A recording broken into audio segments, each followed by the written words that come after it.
And it's this legend about this man who is a moth. Welcome back, friends. I'm Annabelle, and I'm here to read. Every week, first we read a piece of classic literature together, then we talk about it. If you would like to follow along, down in the video description box, along with some source links, there is a link to a free ebook. This week, we are reading Luella Miller by Mary E. Wilkins Freeman. Close to the village street stood the one-story house in which Luella Miller, who had an evil name in the village, had dwelt. She had been dead for years, yet there were those in the village who, in spite of the clearer light which comes on a vantage point from a long past danger, half believed in the tale which they had heard from their childhood.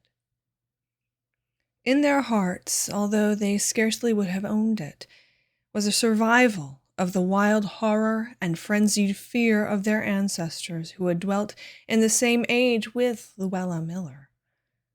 Young people even would stare with a shudder at the old house as they passed, and children never played around it as their wont around an untenanted building. Not a window in the old Miller house was broken.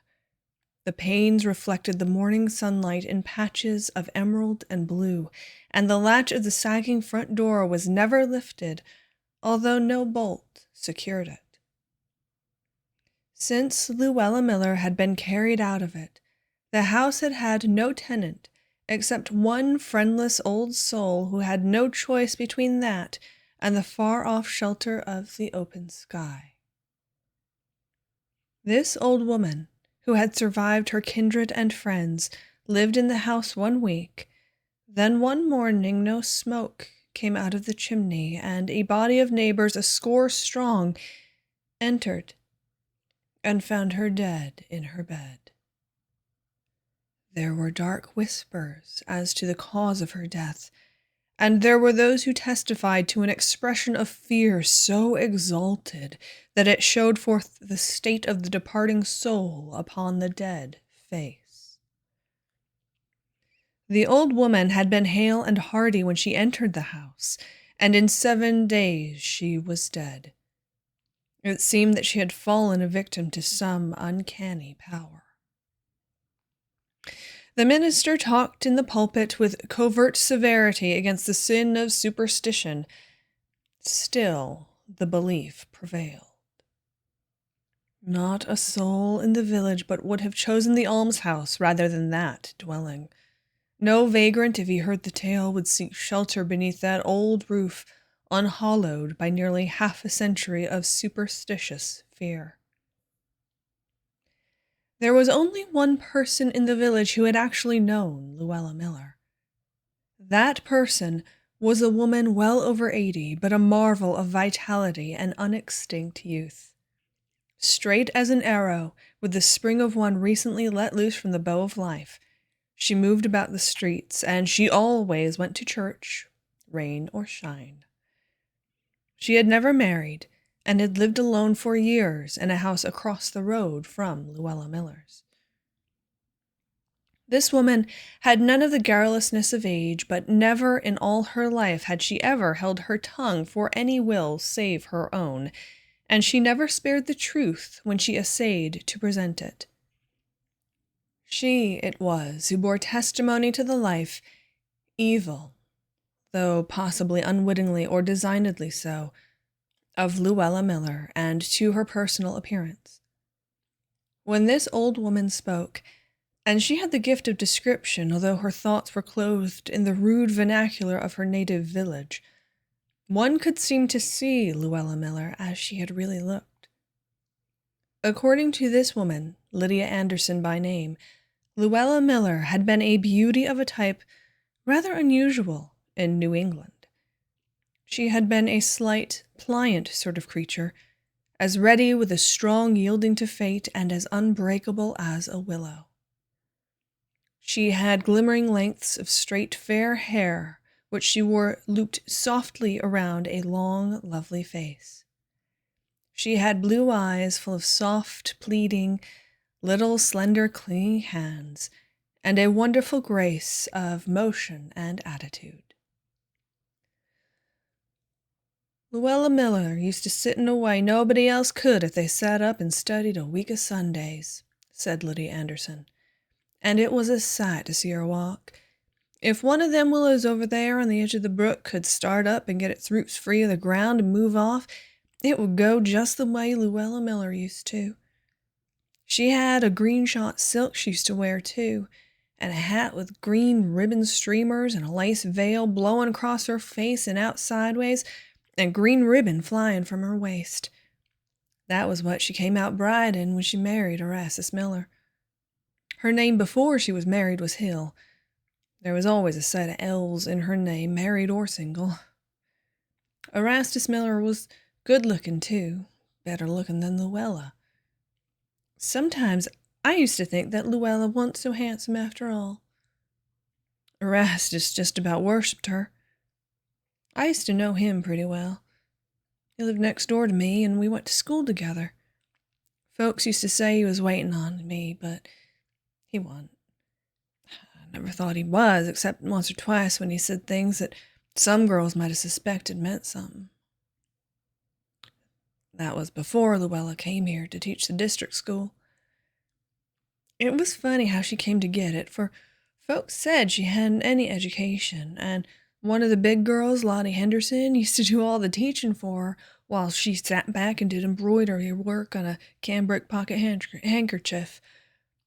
Lottie Anderson was a real smart girl, splendid scholar, and she just set her eyes by Luella, as all the girls did. Lottie would have made a real smart woman, but she died when Luella had been here about a year. Just faded away and died. Nobody knew what ailed her. She dragged herself to the schoolhouse and helped Luella teach till the very last minute. The committee all knew how Luella didn't do much of the work herself, but they winked at it. It wasn't long after Lottie died that Erastus married her. I always thought he hurried it up because she wasn't fit to teach. One of the big boys used to help her after Lottie died, but he hadn't much government, and the school didn't do very well, and Luella might have had to give it up, for the committee couldn't have shut their eyes to things much longer. The boy that helped her was a real honest, innocent sort of fella, and he was a good scholar, too. Folks said he overstudied, and that was the reason he was took crazy the year after Luella married, but I don't know. And I don't know what made Erastus Miller go into consumption of the blood the year after he was married. Consumption wasn't in his family. He just grew weaker and weaker, went almost bent double when he tried to wait on Luella, and he spoke feeble like an old man. He worked terrible hard to the last, trying to save up a little to leave Luella. I've seen him out in the worst storms on a wood sled. He used to cut and sell wood, and he was hunched up on top, looking more dead than alive. Once I couldn't stand it. I went over and helped him pitch some wood on the cart. I always was strong in my arms. I wouldn't stop for all he told me to, and I guess he was glad enough for the help. That was only a week before he died. He fell on the kitchen floor while he was getting breakfast. He always got the breakfast and let Luella lay abed. He did all the sweeping and the washing and the ironing, most of the cooking. He couldn't bear to have Luella lift her finger. She let him do it for her. She lived like a queen for all the work she did. She didn't even do her sewing. She said it made her shoulder ache to sew, and poor Erastus's sister Lily used to do all her sewing. She wasn't able to either. She never was strong in her back, but she did it beautifully. She had to suit Luella. She was so dreadful particular. I never saw anything like the hem-stitching that Lily Miller did for Luella. She made all Luella's wedding outfit and that green silk dress after Maria Babbitt cut it. Maria, she cut it for nothing, and she did a lot more cutting, fitting for nothing for Luella, too. Lily Miller went to live with Luella after Erastus died. She gave up her home, though she was real attached to it and wasn't a mite afraid to stay alone. She rented it, and she went to live with Luella right away after the funeral. Then this old woman, Lydia Anderson, who remembered Luella Miller, would go on to relate the story of Lily Miller. It seemed that on the removal of Lily Miller to the house of her dead brother to live with his widow, the village people first began to talk. This Lily Miller had been hardly past her first youth, and a most robust and blooming woman, rosy-cheeked with curls of strong black hair overshadowing round, candid temples and bright, dark eyes. It was not 6 months after she had taken up her residence with her sister-in-law that her rosy color faded and her pretty curves became wan hollows. White shadows began to show in the black rings of her hair, and the light died out of her eyes. Her features sharpened, and there were pathetic lines at her mouth, which yet wore always an expression of utter sweetness, and even happiness. She was devoted to her sister.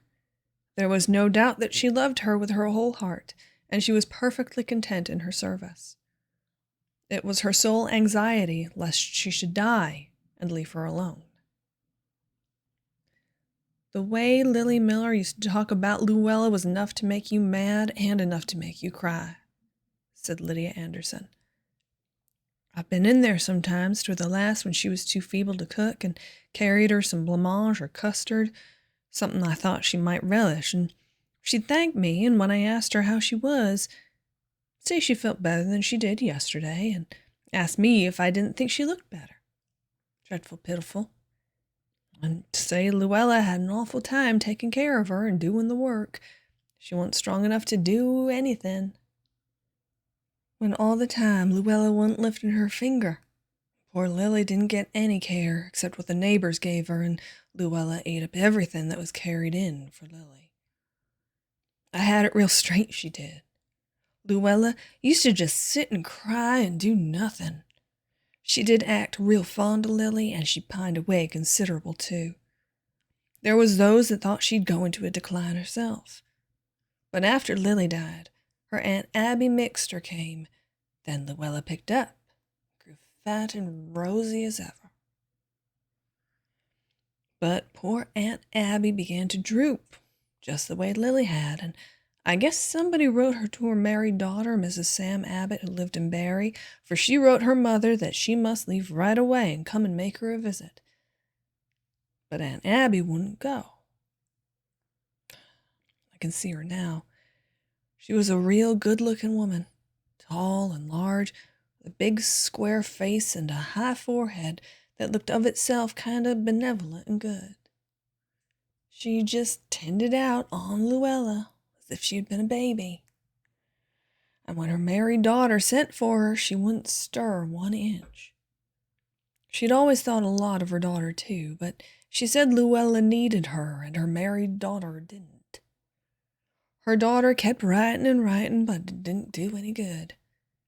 Finally she came, and when she saw how bad her mother looked, she broke down and cried, and all but went on her knees to have her come away. She spoke her mind out to Luella, too. She told her that she'd killed her husband and everybody had anything to do with her, and she'd thank her to leave her mother alone. Luella went into hysterics, and Aunt Abby was so frightened she called me after her daughter went. Mrs. Sam Abbott, she went away fairly crying out loud in the buggy. The neighbors heard her, and well she might, for she never saw her mother again alive. I went in that night when Aunt Abby called for me, standing in the door with her little green check shawl over her head.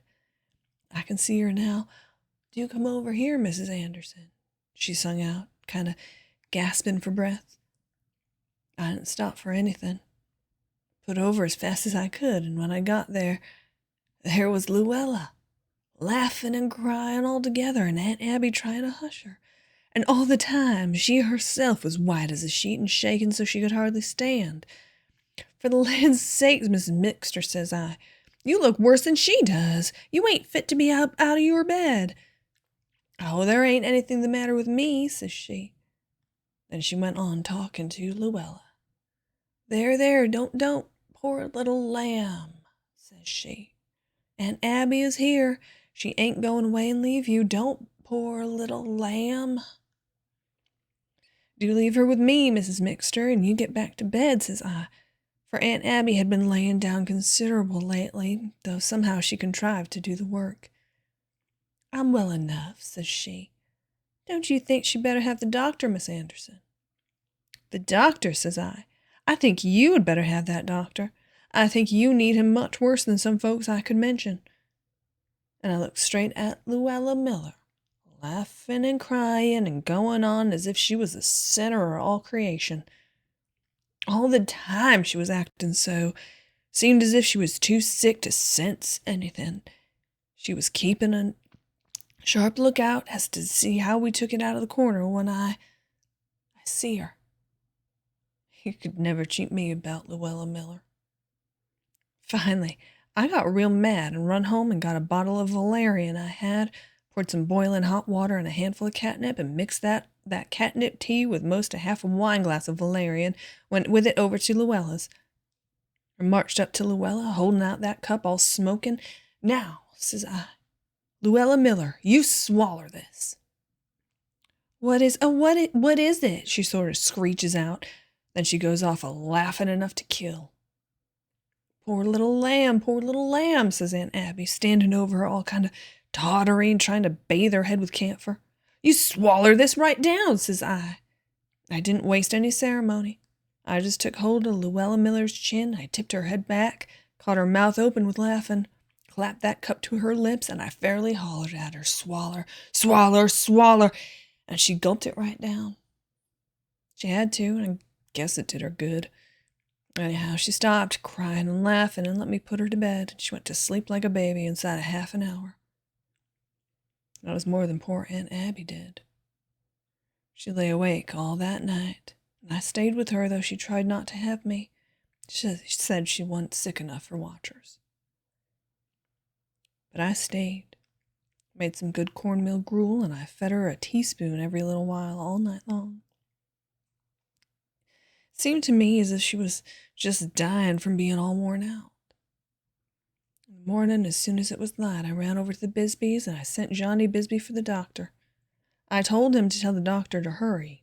He'd come pretty quick. Our Aunt Abby didn't seem to know much of anything when he got there. I couldn't hardly tell she breathed. She was so used up. When the doctor had gone, Luella came into the room, looking like a baby in a ruffled nightgown. I can see her now. Her eyes were as blue and her face all pink and white like a blossom. She looked at Aunt Abby in the bed, sort of innocent, surprised. "Why," says she, "Aunt Abby ain't got up yet." "No, she ain't," says I, pretty short. "I thought I didn't smell the coffee," says Luella. "Coffee," says I. "Guess if you have coffee this morning, you'll make it yourself."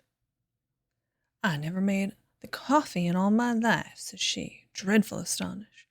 "Erastus always made the coffee as long as he lived, and then Lily, she made it, and then Aunt Abby made it. I don't believe I can make the coffee, Miss Anderson." "You can make it or go without, just as you please," says I. "Ain't Aunt Abby going to get up?" says she. "I guess she won't get up," says I, sick as she is. I was getting madder and madder. There was something about that pink and white thing standing there and talking about coffee when she had killed so many better folks than she was, and had just killed another, that made me feel most as if I wished somebody would up and kill her before she had a chance to do any more harm. "Is Aunt Abby sick?" says Luella, as if she was sort of aggrieved and injured. "Yes," says I, "she's sick. She's gonna die, and then you'll be left alone, and you'll have to do for yourself and wait on yourself or do without things." I don't know, but I was sort of hard. But it was the truth. If I was any harder than Luella Miller had been, I'll give up. I ain't never been sorry I said it. Well, Luella, she up and had hysterics again at that, and I just let her have 'em. All I did was to bundle her into the room on the other side of the entry where Aunt Abby couldn't hear her if she wasn't past it. I don't know, but she was. And set her down hard in a chair and told her not to come back into the other room, and she minded. She had her hysterics in there until she got tired. When she found out that nobody was coming to coddle her and do for her, she stopped. Or at least, I suppose she did. I had all I could do with poor Aunt Abby trying to keep the breath of life in her. The doctor told me she was dreadful low, gave me some very strong medicine to give her in drops real often, told me real particular about the nourishment. Well, I did as he told me real faithful, till she wasn't able to swallow her any longer. Then I had her daughter sent for. I had begun to realize that she wouldn't last any time at all. I hadn't realized it before, though I spoke to Luella the way I did. The doctor, he came, and Mrs. Sam Abbott, and when she got there, it was too late. Her mother was dead. Aunt Abby's daughter just give one look at her mother laying there. Then she turned sort of sharp and sudden and looked at me. "Where is she?" says she. I knew she meant Luella. "She's out in the kitchen," says I. "She's too nervous to see folks die. She's afraid it'll make her sick." The doctor, he speaks up then. He was a young man. Old Dr. Park had died the year before, and this was a young fellow right out of college. "Mrs. Miller is not strong," says he, kind of severe, "and she's quite right in not agitating herself." "You are another young man. She's got her pretty claw on you," thinks I. I didn't say anything to him. I just said over to Mrs. Sam Abbott that Luella was in the kitchen, and Mrs. Sam Abbott, she went out there, and I went too. Never heard anything like the way she talked to Luella Miller. I felt pretty hard to Luella myself, but this was more than I ever would have dared to say. Luella, she was too scared to go into hysterics. She just flopped. She seemed to just shrink away to nothing in that kitchen chair, Mrs. Sam Abbott standing over her and talking and telling her the truth. I guess the truth was most too much for her, and no mistake, because Luella presently actually did faint away. There wasn't any sham about it, the way I always suspected there was about them hysterics. She fainted dead away, and we had to lay her flat on the floor. The doctor, he came running out, and he said something about a weak heart, dreadful fierce, to Mrs. Sam Abbott, but she wasn't a mite scared. She faced him just as wide as even Luella was, laying there looking like death, the doctor feeling of her pulse. "Weak heart," says she, "weak heart, weak fiddlesticks. There ain't nothing weak about that woman. She got the strength enough to hang on to other folks till she kills them. Weak! It was my poor mother that was weak. This woman killed her just as sure as she had taken a knife to her." But the doctor, he didn't pay much attention. He was bending over Luella, laying there with her yellow hair all streaming, and her pretty pink and white face all pale, and her blue eyes like stars gone out. He was holding on to her hand and smoothing her forehead and telling me to get the brandy in Aunt Abby's room, and I was as sure as I wanted to be that Luella had got somebody else to hang on to, now that Aunt Abby was gone. And I thought of poor Erastus Miller. I sort of pitied the poor young doctor, led away by a pretty face. And I made up my mind I'd see what I could do. I waited till Aunt Abby had been dead and buried about a month, and the doctor was going to see Luella steady. Folks were beginning to talk. Then one evening, when I knew the doctor had been called out of town and wouldn't be around, I went over to Luella's. I found her all dressed up in a blue muslin with white polka dots on it, and her hair curled just as pretty. There wasn't a young girl in the place could compare with her. There was something about Luella Miller seemed to draw the heart right out of you, but she didn't draw it out of me. She was setting rocking in the chair by her sitting room window, and Maria Brown had gone home. Maria Brown had been in to help her, or rather to do the work, for Luella wasn't helped when she didn't do anything. Maria Brown was real capable. She didn't have any ties. She wasn't married, lived alone, so she'd offered. I couldn't see why she should do the work any more than Luella. She wasn't any too strong, but she seemed to think she could, and Luella seemed to think so too. So she went over and did all the work, washed and ironed and baked, while Luella sat and rocked. Maria didn't live long afterward. She began to fade away just in the same fashion the others had. Well, she was warned, but she acted real mad when folks said anything. Said Luella was a poor, abused woman, too delicate to help herself, and they'd ought to be ashamed, and if she died helping them that couldn't help themselves, she would. And she did. "Suppose Maria's gone home," says I to Luella when I had gone in and sat down opposite her. "Yes, Maria went half an hour ago after she got supper and washed the dishes," said Luella, in her pretty way. "I suppose she got a lot of work to do in her own house tonight," says I, kind of bitter. That was thrown away on Luella Miller. It seemed to her right that other folk wasn't any better able than she was herself should wait on her, and if she couldn't get it through her head that nobody should think it wasn't right. "Yes," says Luella, real sweet and pretty. "Yes, she said she had to do her washing tonight. She's let it go for a fortnight along of coming over here." "Why don't she stay home and do her washing instead of coming over here and doing your work when you are just as well able and enough sight more to than she is able to do it?" says I. Then Luella, she looked at me like a baby who has a rattle and shook it. She sort of laughed, as innocent as you please. "Oh, I can't do the work myself, Miss Anderson," said she. "I never did. Maria has to do it." Then I spoke out. "Has to do it," says I. "Has to do it. She don't have to do it either. Maria Brown has her own home and enough to live on. She ain't beholden to you to come over here and be a slave for you and kill herself." Luella, she just sat and stared at me for all the world like a doll baby that was so abused that it was coming to life. "Yes," says I, "she's killing herself. She's going to die just the way Erastus did, and Lily and your Aunt Abby.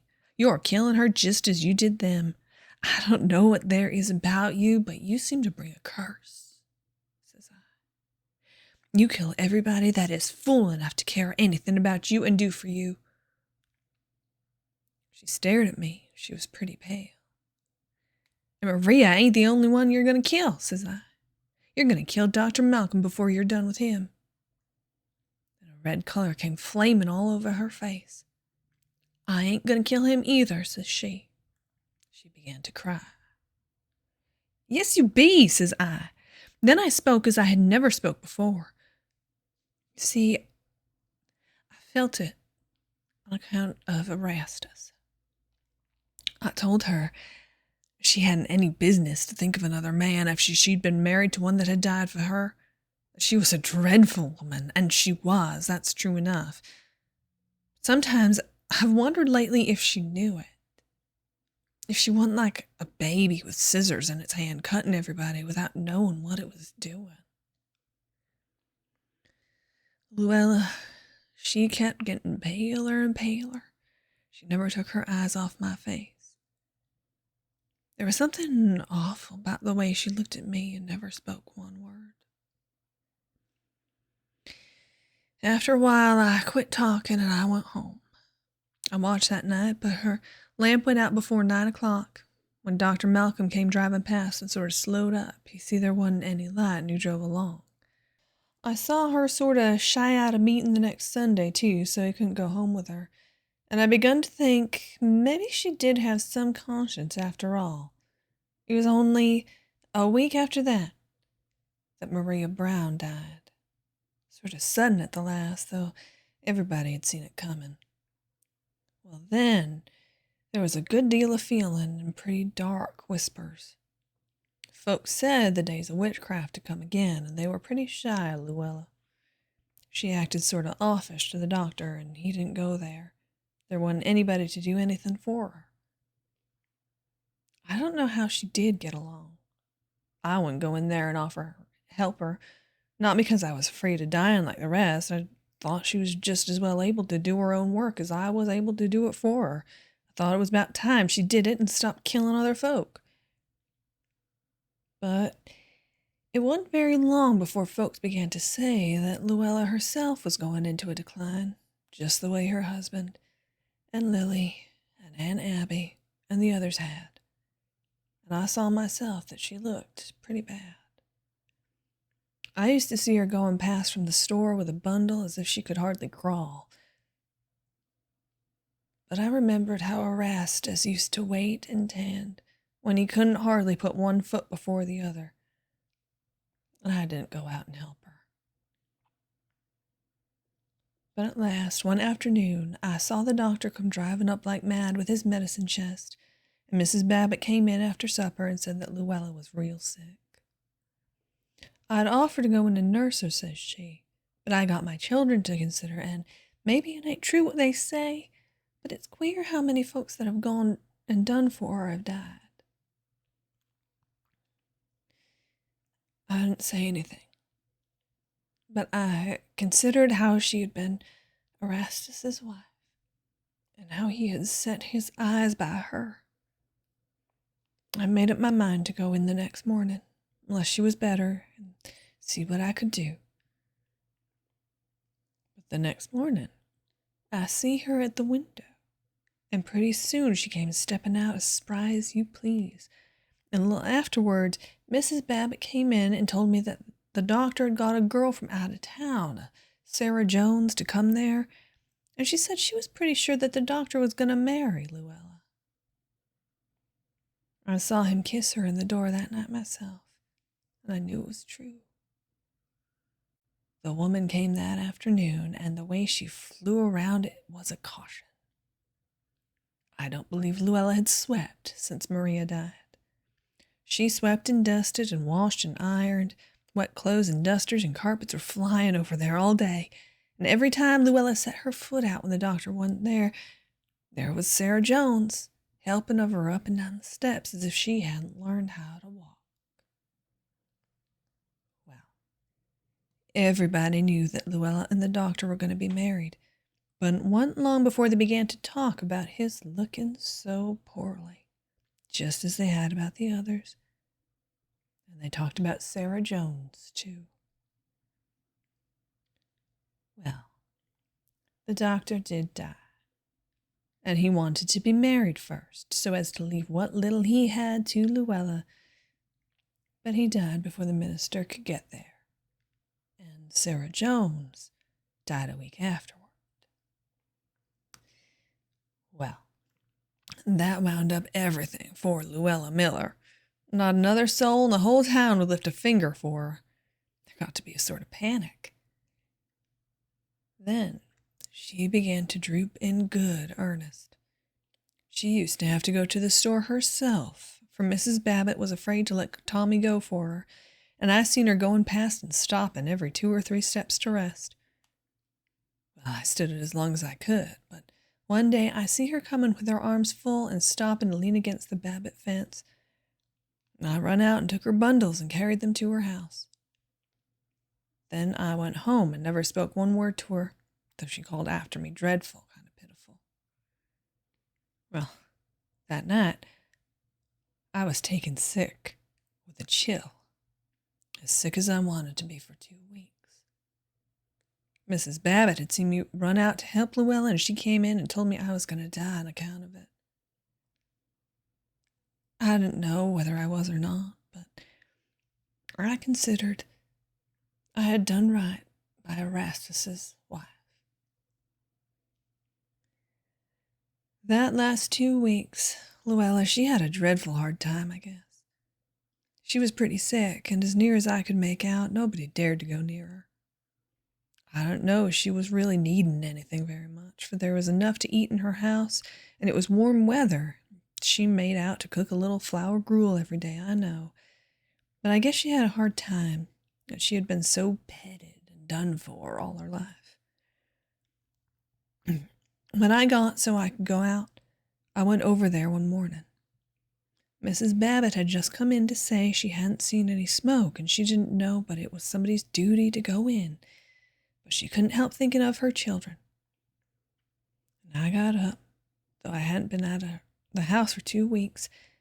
I went in there, and Luella, she was laying on the bed, and she was dying. She lasted all that day and into the night. But I sat there after the new doctor had gone away. Nobody else dared to go into her. It was about midnight that I left her for a minute to run home and get some medicine I had been taking, for I had begun to feel rather bad. It was a full moon that night, and just as I started out my door to cross the street back to Luella's, I stopped short, for I saw something.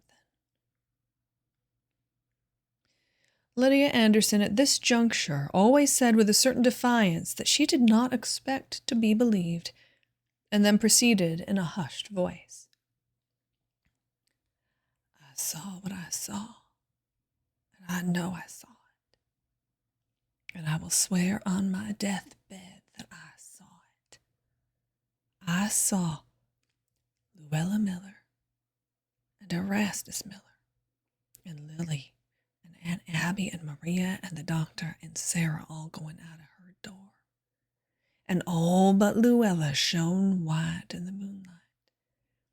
They were all helping her along till she seemed to fairly fly in the midst of them.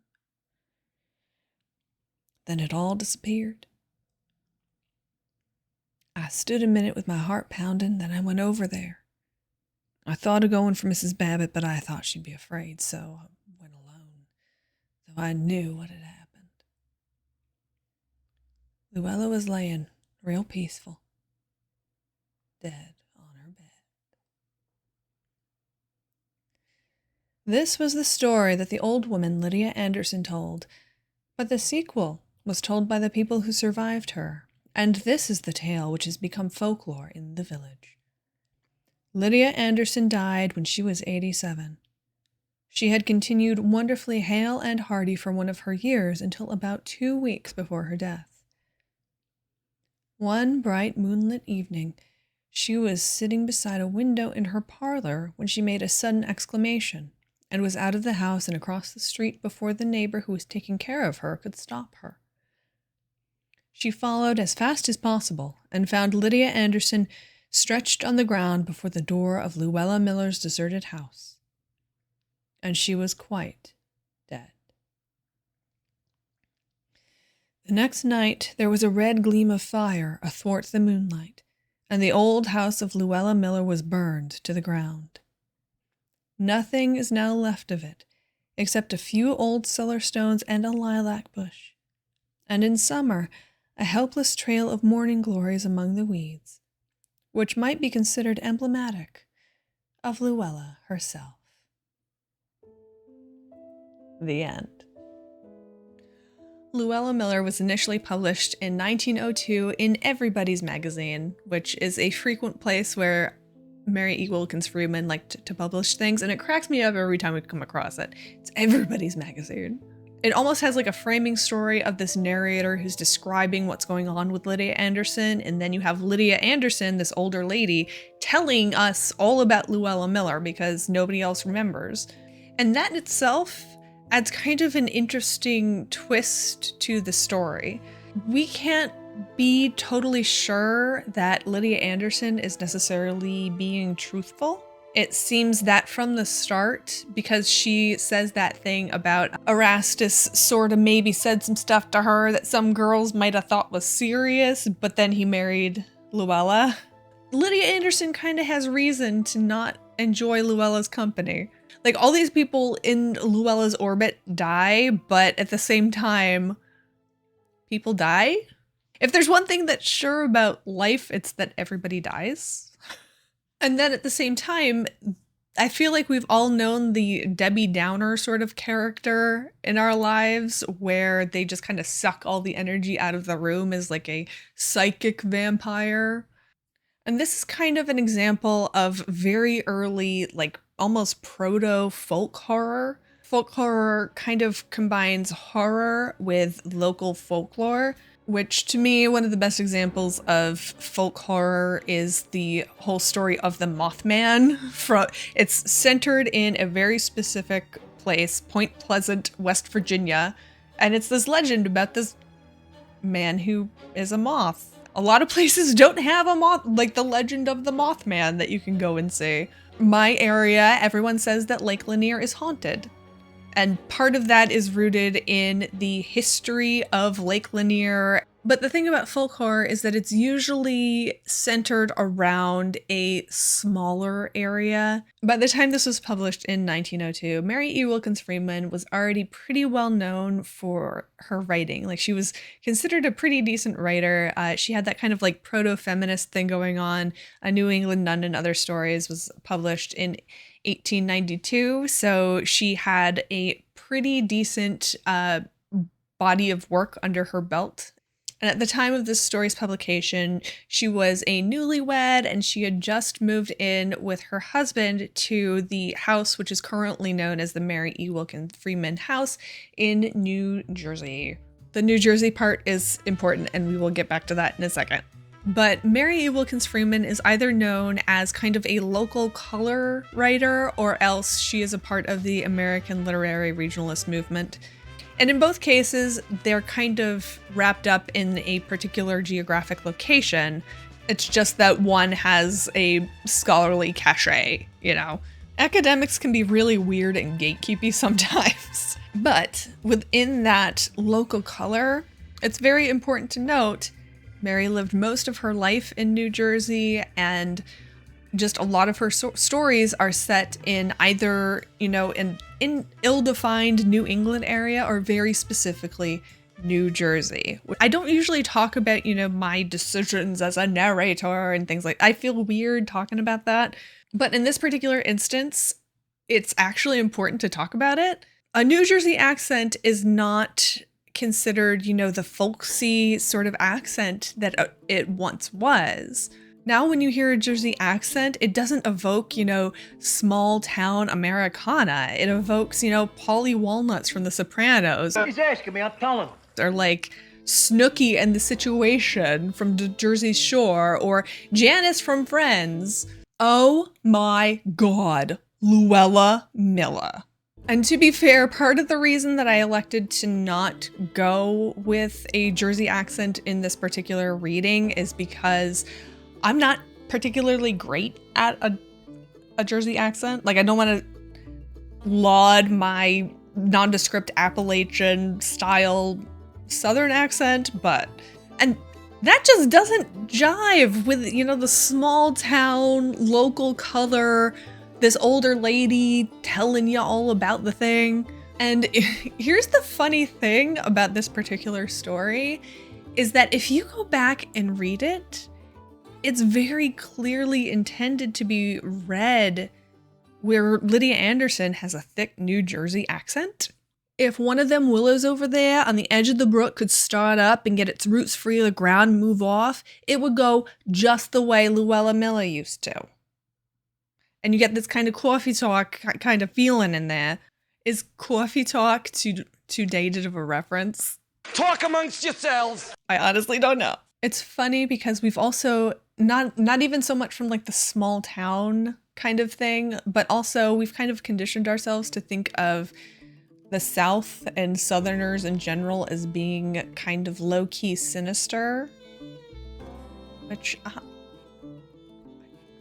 don't really mind fostering that opinion, especially because Lake Lanier is haunted.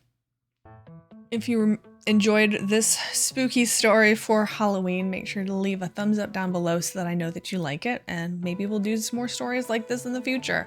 And while you're down there, don't forget to subscribe, because October's not over yet, so there's more scary stories to come.